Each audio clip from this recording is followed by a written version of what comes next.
You feel the cold marble beneath your feet as you walk through the corridor leading to the inner chambers of the imperial palace. The torches attached to the walls cast long shadows that distort with each step, as if ancient figures were watching everything from within the stones. The air is filled with incense, olive oil, and a discreet note of something metallic, not blood, but power. In Rome, the smell of power has always had this density. The ivory doors close behind you with a deep, almost ritualistic sound, and for an instant, the silence seems to cut the air like a thin blade. Nothing is heard outside, not the murmur of the legions changing shifts, nor the distant echo of slaves carrying amphorae of wine, nor the muffled conversations of senators who have entered and left the palace throughout the day. Inside, the world is reduced to corridors, columns, and expectation. The imperial wife, so young that the weight of the jewels almost leans her forward, is prepared by maids who do not raise their heads. The ritual requires that none of them look directly into her eyes, as if seeing any humanity in her could break the coldness necessary for the approaching moment. The maid's hands move quickly. They adjust the tunic, apply oils to the neck, fasten the hair in a way that is not for beauty, but for meaning.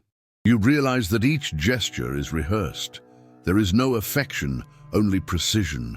The bride takes a deep breath, trying to appear calm, but her fingers tremble on the thin fabric of the tunic. She knows what they say. She knows the stories murmured in public baths, the erased names that no one dares to pronounce, the women who were never seen again after the first night. But Rome does not allow doubt to be demonstrated. The capital of the world demands posture even from those who are about to lose their own voice. The oldest maid, responsible for watching over the ritual, touches the bride's shoulder with the tip of a short ivory baton. It is a symbolic gesture, a silent warning that what is about to happen does not belong to her body, but to the empire. A body that is now part of Rome's political machine, a living gear that serves to unite families, control senators, and reinforce the emperor's dominion over everything that breathes within these walls. You watch the bride being led to the entrance of the imperial chamber.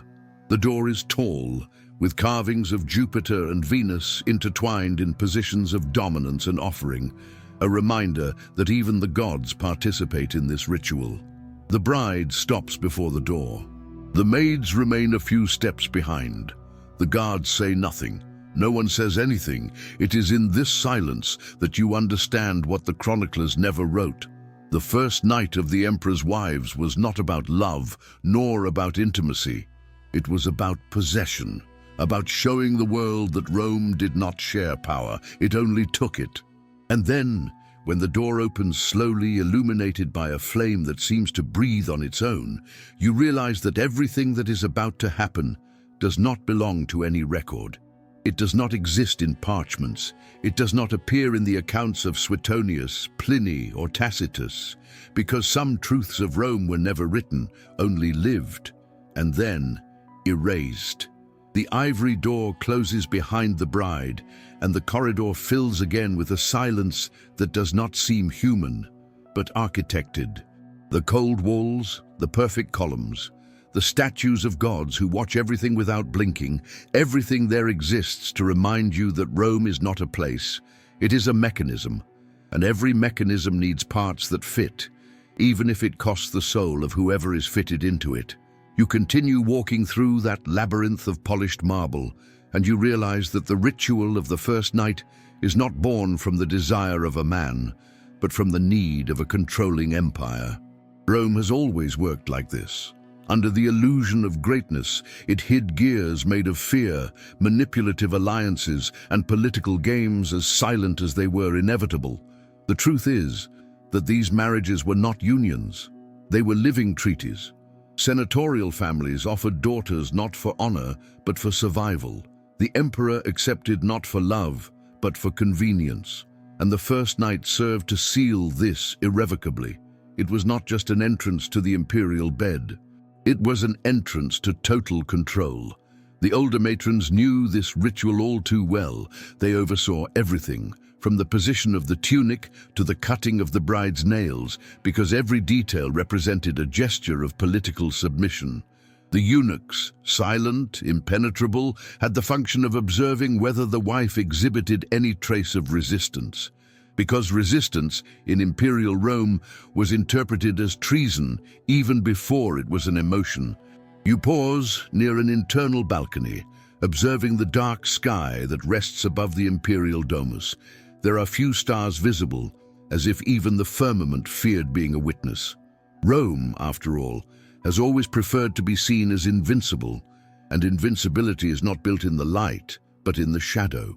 While observing the vastness of the sleeping city, you feel something inside yourself: curiosity, discomfort, the desire to understand more deeply everything that the books did not tell. And it is at this moment that I make a quick, light, natural request, almost a whisper between these ancient walls. If you are enjoying these hidden stories about the forbidden side of ancient Rome, consider subscribing and commenting on which city you are watching from. This helps me to continue unearthing these truths that so many preferred to forget. The request disappears as discreetly as it arose, as if it had been just another thought, another fragment carried by the wind that crosses the high windows. And then you return to the corridor, now aware that the ritual of the first night is not just a private moment, it is a political tool that shaped the destiny of generations. Rome did not need to shout to dominate. Rome dominated by silence, by expectation, by the certainty that no one would dare to record what really happened behind the closed doors of the palace. And it is this silence, not the marbles, nor the legions, nor the gods, that sustained the empire for centuries. Crossing the silent palace, you begin to realize that the ritual of the first night was not born in that polished marble, nor under the reign of the current emperor. It is much older. So old that its true origin does not appear in any official parchment, only in fragments, rumors, and uncomfortable silences left by the chroniclers who dared to write too close to the truth. Rome did not create this ritual. Rome inherited it. Centuries before the emperors dominated the world, when the city was still a collection of stone houses and narrow streets, aristocratic families already used their daughters as living pieces in political negotiations. Women were sent as guarantees of peace between rival clans, as ties that prevented revolts, as offerings that said, "Our house accepts your authority." This logic, cold, practical, merciless, never disappeared. It only gained marble columns to appear nobler. The ritual of the first night arose in this context of forced alliances. But it took real form during the transition from the Republic to the Empire, when Augustus realized that controlling the bodies of the wives was controlling, silently, the most powerful families in Rome. If a senatorial daughter slept in the imperial chamber even before getting used to her new position, she immediately learned that her loyalty belonged to the emperor, not to her father, not to her husband, not to her clan. It was a strategy, it was a warning, it was a mark that did not need ink. But the ritual gained its darkest form during the reign of one emperor in particular, one that historians describe with excessive care, as if they feared reviving the ghost of his cruelty, Tiberius. They say that in the first years of his government, there was a marriage that almost put all of Rome at risk. The bride, daughter of one of the most influential families in the Senate, refused to lie with the emperor on the first night, claiming that it violated ancient family traditions. The official version says that the empire continued normally, without conflict. The unofficial one, the one murmured through the corridors of the Palatine, speaks of a disagreement so deep, so explosive, that the emperor immediately ordered the creation of a ritual to ensure the security of the state. The girl disappeared weeks later. No record mentions her name again. From then on, the rule was consolidated, unwritten, unannounced, not declared as law, but kept as a threat. And over the decades, each new emperor gave his own shape to the ritual. Some made the night more ceremonial, surrounded by religious symbols, as if seeking divine approval. Others made it purely political, reducing everything to gestures of submission. And some, those that history prefers to hide under layers of ink, used the ritual as a form of calculated humiliation, to show the Senate who really ruled that world dominated by marble and blood. You stop before an ancient statue, a female figure with veils sculpted in stone. Her face is serene, but her gaze seems sad, as if carrying a memory that no Roman artist would dare to sculpt with clarity. Perhaps it represents a goddess.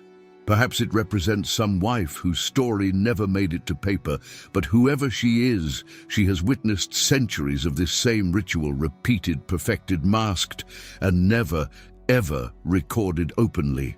Because Rome loved to record its glories, its triumphs, its conquests in bronze and stone, but its shadows, these were buried in silence, night after night, since long before the empire dominated the world. And as the night wind crosses the inner courtyard, carrying with it the distant smell of the sleeping city, you understand that the origin of this ritual does not belong to official history. It belongs to the hidden side of Rome, to the part that it itself chose not to write. The night advances through the corridors of the palace like a silent serpent, gliding between marble columns and heavy purple curtains, until it reaches the wing reserved for women. It is there, far from the eyes of the Senate and the murmurs of the people, that the preparation of the bride really begins, not as an honor, but as a transformation, a molding, an act of erasing who she was, so that Rome could decide who she would be from then on. The door of the chamber opens without noise, and maids enter carrying bronze containers filled with warm water mixed with herbs that exhale a sweet and bitter aroma at the same time. It is not the smell of a common bath, it is the smell of ancient rituals, preserved since the times of the Etruscan matrons. The water is poured slowly into a wide basin, where the steam rises like a veil, enveloping the bride in a mist that seems to touch the skin even before she approaches. She remains standing, motionless, while her tunic is removed by hands trained not to tremble. There is no modesty in this moment, nor protection, only routine. The older maids, accustomed to this process, avoid looking directly into her eyes. They know that any trace of humanity can break the coldness required by the function. The water touches her feet, then her legs, then her arms. Each gesture is slow, calculated, almost liturgical. The maids wash her skin as if they were cleaning an offering before being placed before the gods. Oils are applied to the temples, the wrist, behind the ears, not to perfume, but to mark. Each aroma corresponds to a symbology: submission, loyalty, ritual purity. The emperor's wife is not prepared as a woman, she is prepared as a symbol. Then a dark wooden box is brought and opened before her. Inside, there are objects that belong to the bride's family: bracelets, rings, amulets inherited from grandmothers. All of this is removed, one by one, as if each piece were a piece of the identity that Rome does not allow to cross the door of the imperial chamber. The bride watches in silence as each object is placed back in the box, closed with a simple clasp that seems more definitive than any senatorial decree. The tunic she receives next has no embroidery from her family, nor personal symbols. It is simple, light, almost transparent. A garment created not to highlight who she is, but to erase any trace of who she was. The oldest maid approaches with a thin needle and a short red thread. The bride tilts her head, and the thread is discreetly attached to her hair, a subtle gesture that only the women of the palace understand. The red thread is a sign of transition. It is not an ornament, it is a warning.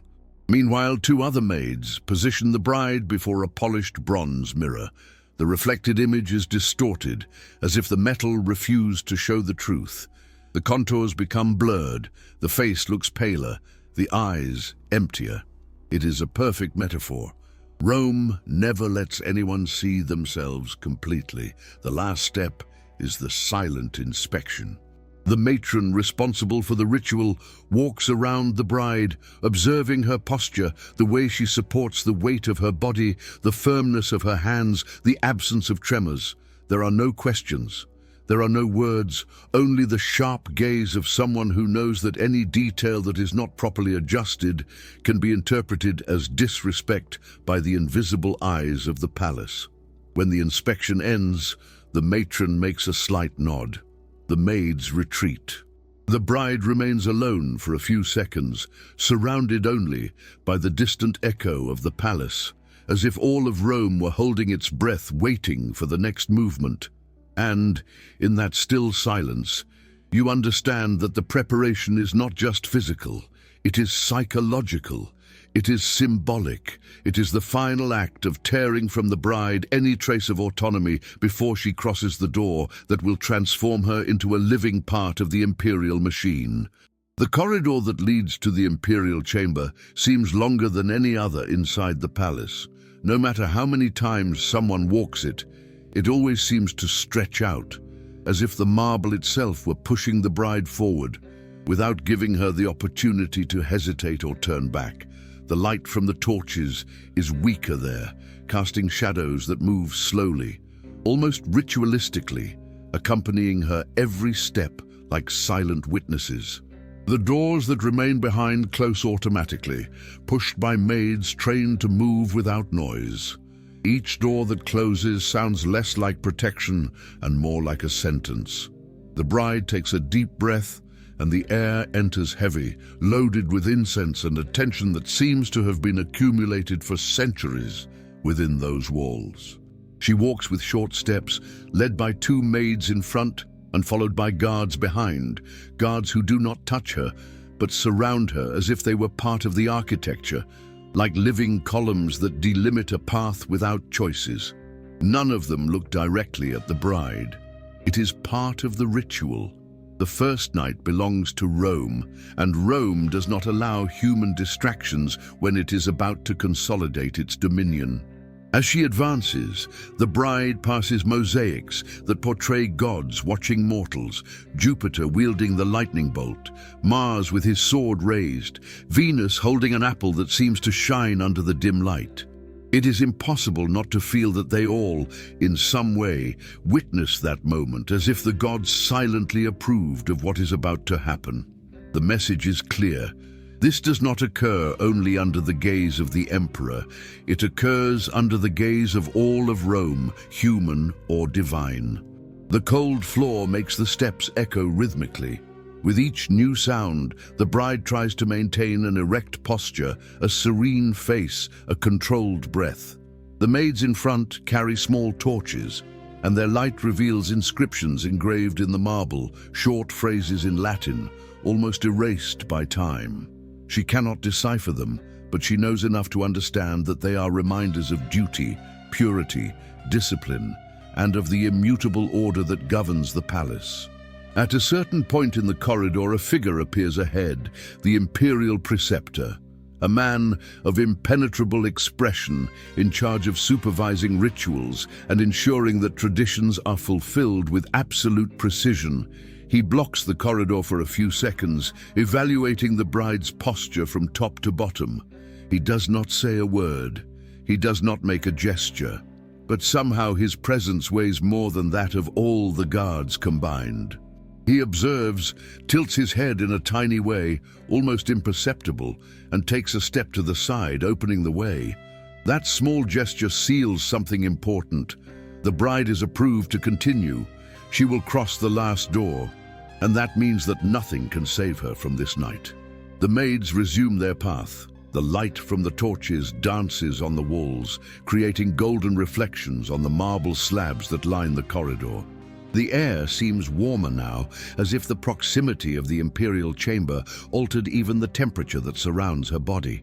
There is a distinct smell in the air, not of herbs or incense, but of perfumed oil and ancient stone, an aroma that seems to have belonged to that space for centuries. When the maids finally stop before the final door, the bride feels her heart race. The door is enormous, with detailed carvings showing the emperor in scenes of glory, military triumphs, speeches before the Senate, processions in his honor. All of this sculpted there to remind her for the last time who dominates Rome, and, therefore, who dominates her destiny. The oldest maid approaches, adjusts the bride's tunic one last time, and murmurs something so low that it is barely distinguishable from the breaths around. It is not advice. It is not consolation.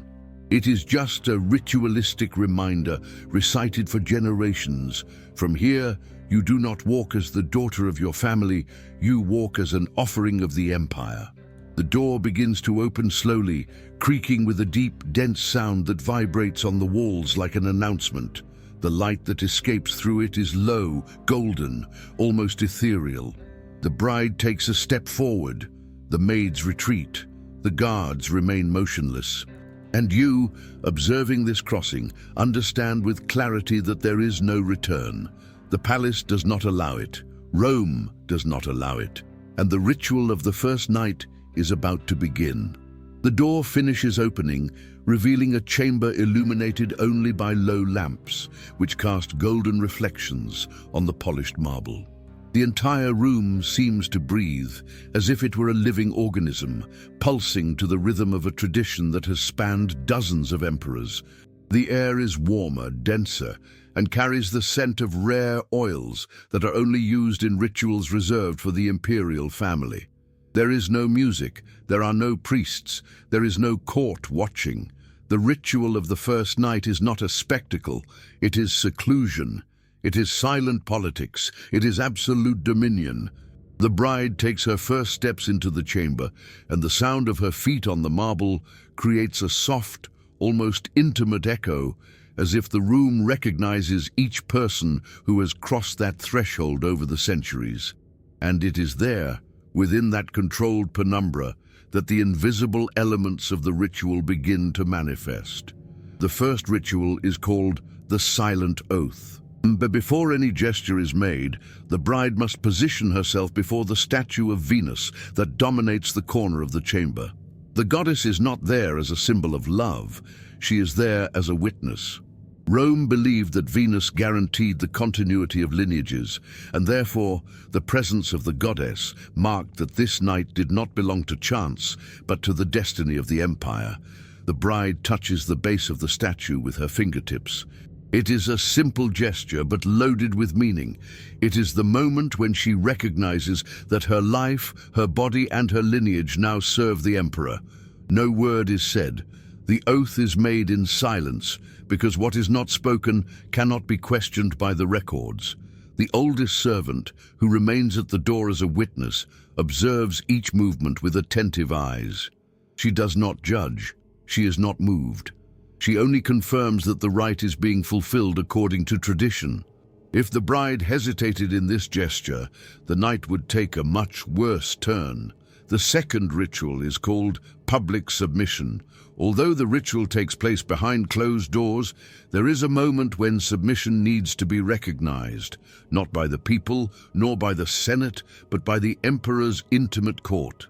That is why two servants remain inside the chamber, distant, motionless, with their heads bowed before the door.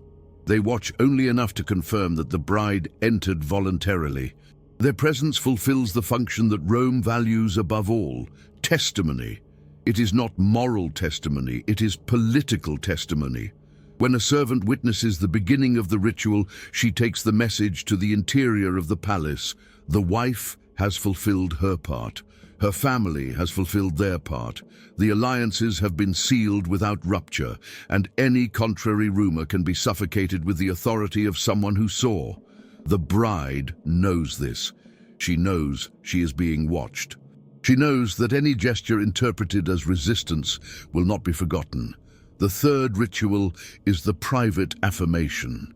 After the servants retreat and the chamber is silent again, the door closes slowly until only two sounds remain: the sound of the lamps burning and the sound of the bride's accelerated heart.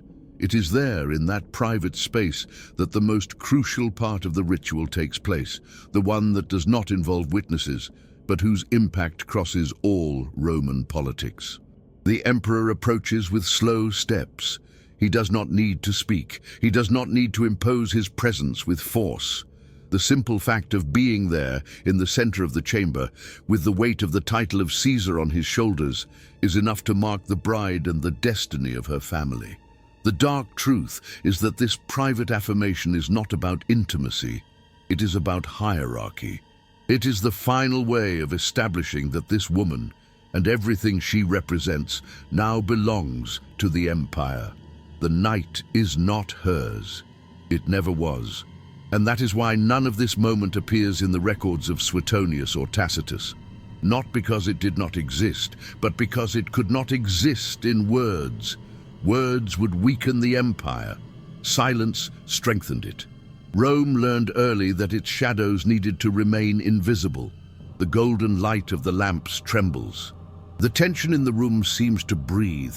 And you, observing this entire scene from the narrative, understand with absolute clarity why this ritual was never detailed in the books. Power never describes its own abuses. It only practices them. The silence that hangs in the chamber after the ritual does not last long.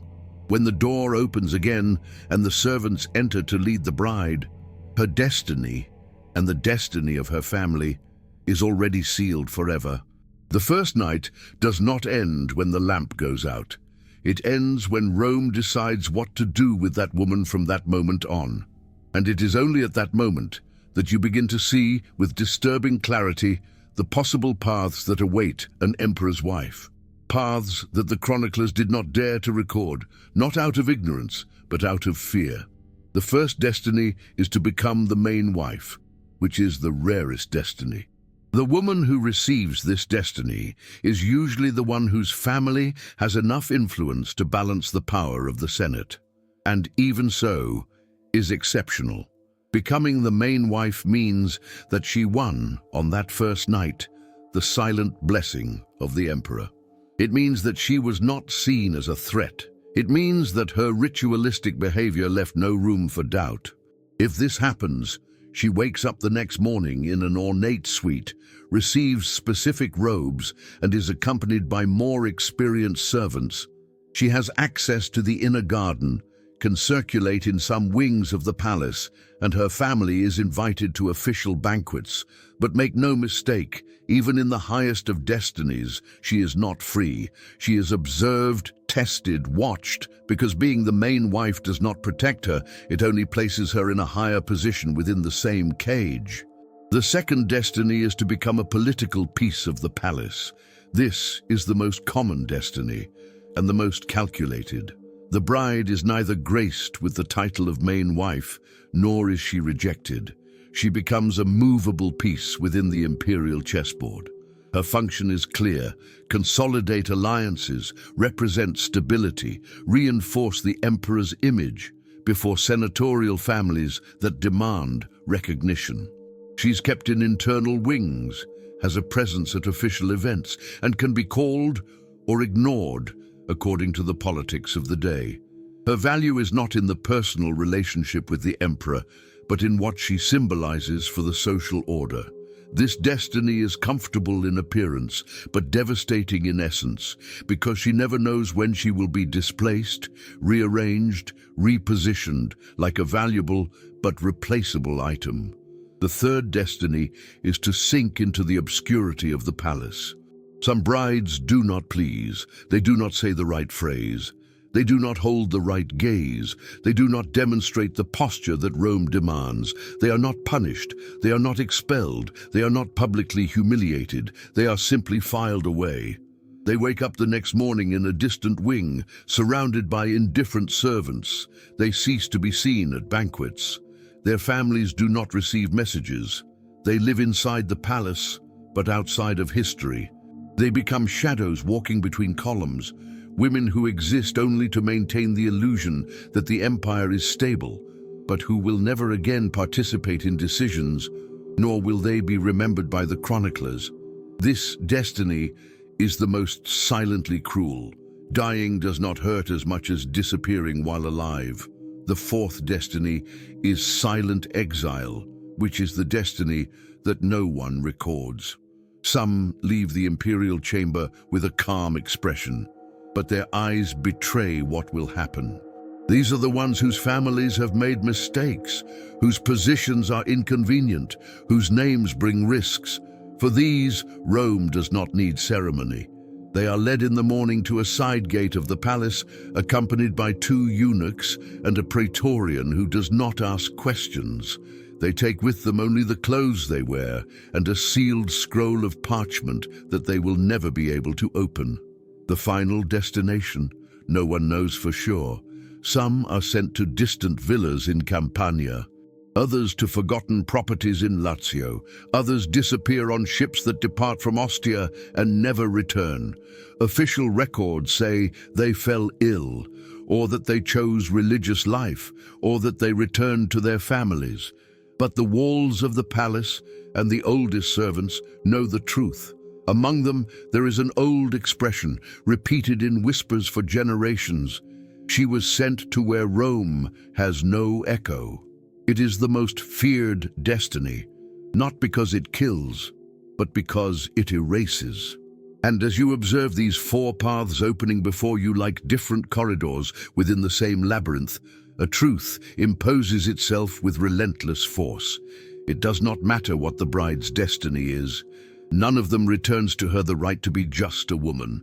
After the first night, she is the property of Rome, and Rome never returns what it takes. The palace returns to its natural rhythm as the morning advances, but the silence that surrounds the women's wing remains there, trapped like ancient dust between the columns. It seems that no one notices the absence of the bride, and in Rome, absence always says much more than presence. You walk through the narrow corridors where the shadows of the statues lengthen on the marble, and you begin to perceive a disturbing pattern. The more power there is in a place, the less record there is of how that power is exercised. And that is no coincidence. The chroniclers of the time, men like Suetonius, Tacitus, Pliny, wrote about almost everything.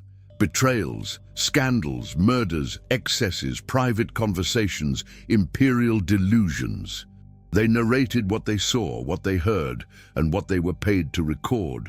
But about the ritual of the first night, nothing, not a direct line, not a comment, not even a veiled accusation in the footnotes of a parchment.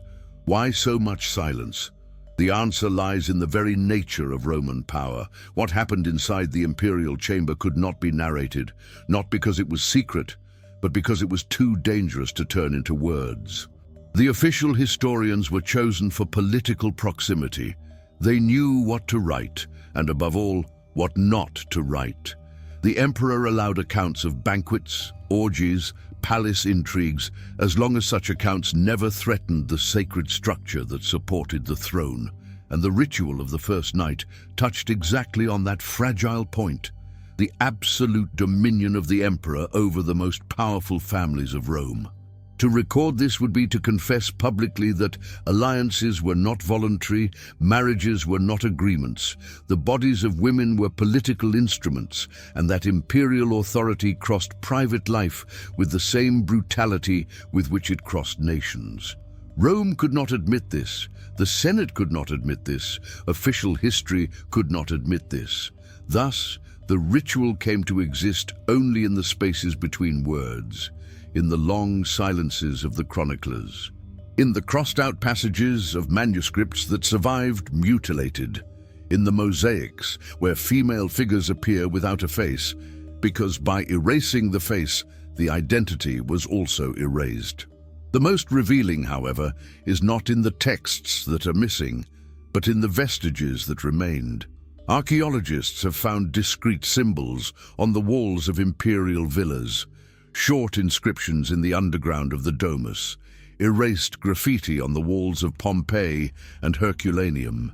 In all of them, a repetition, the image of a woman next to a half-open door, a symbol that, according to some modern scholars, would represent the transition of the wife from the family to the state.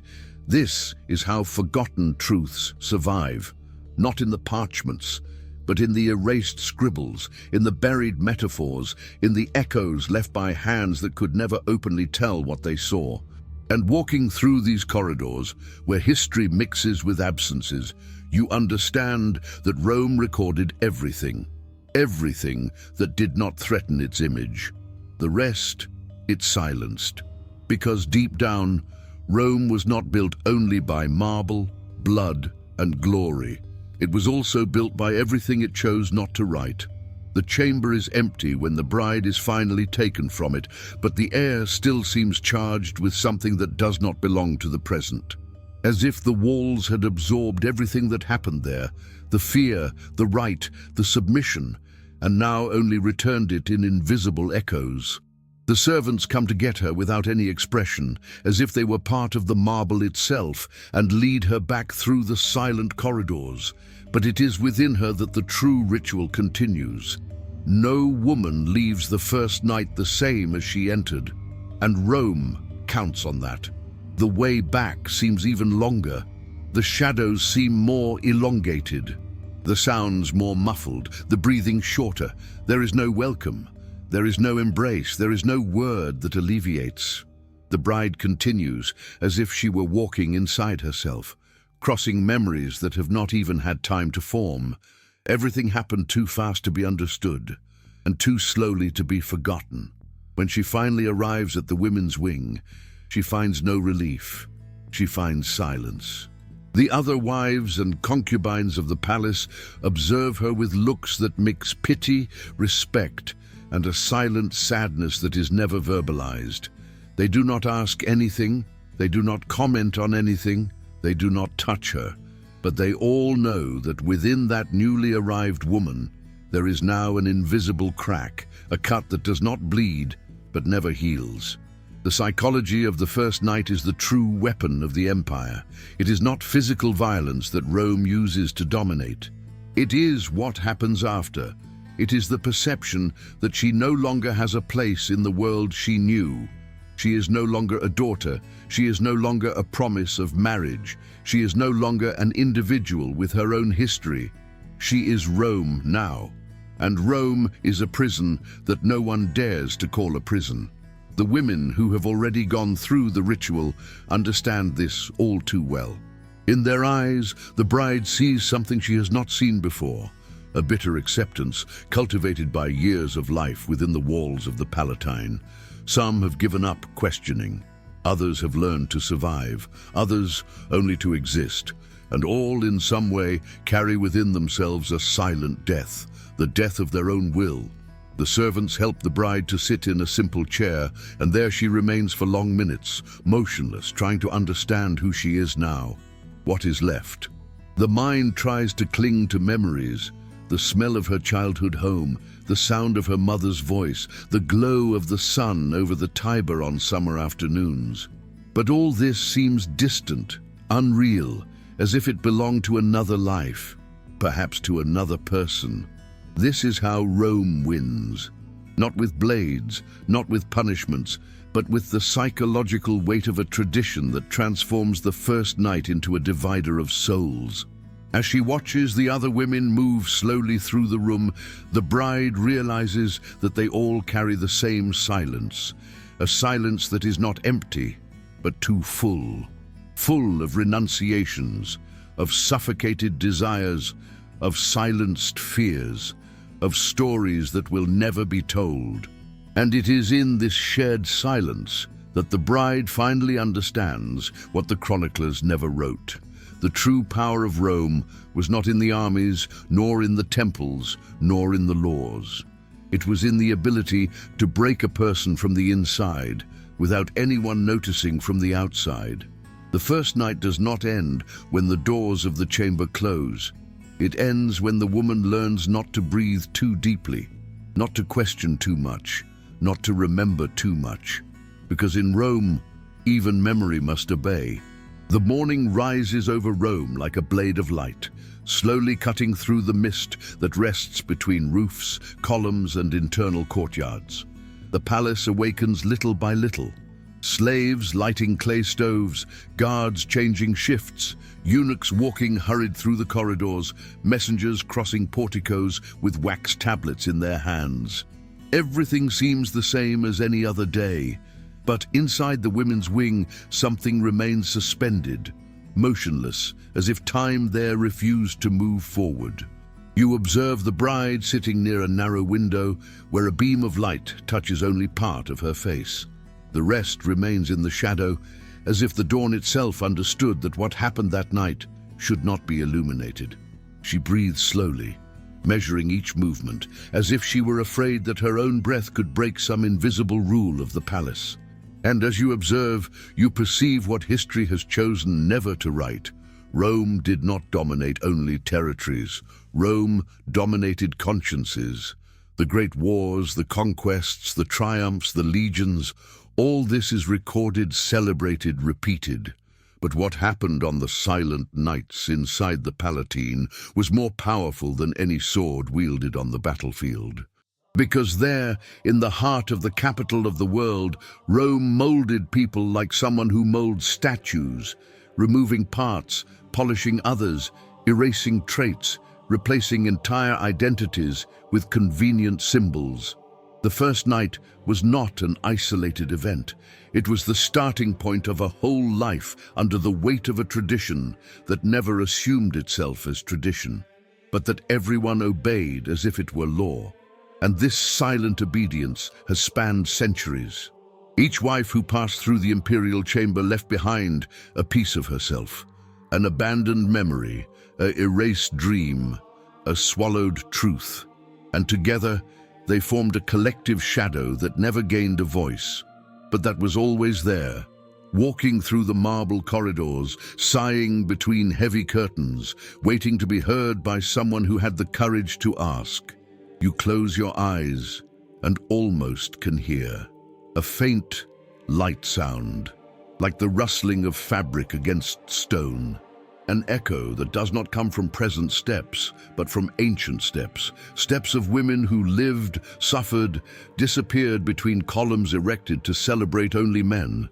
And then the final understanding arrives, slow and inevitable. Rome did not erase these women because they were not important. It erased them because they were too important, because if their stories were told, the shine of the marble would crack. And the cracks would show what Rome feared most, that the empire was not made only of glory, but of imposed silence. The lamps of the chambers go out. The wind of the Tiber blows slowly, crossing courtyards and gardens, and the city wakes up completely, without knowing, or without wanting to know, what happened behind the ivory doors the night before.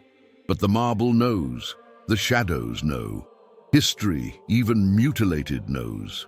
And in some inexplicable way, these truths continue whispering through time, waiting for someone to finally listen to what Rome chose not to record.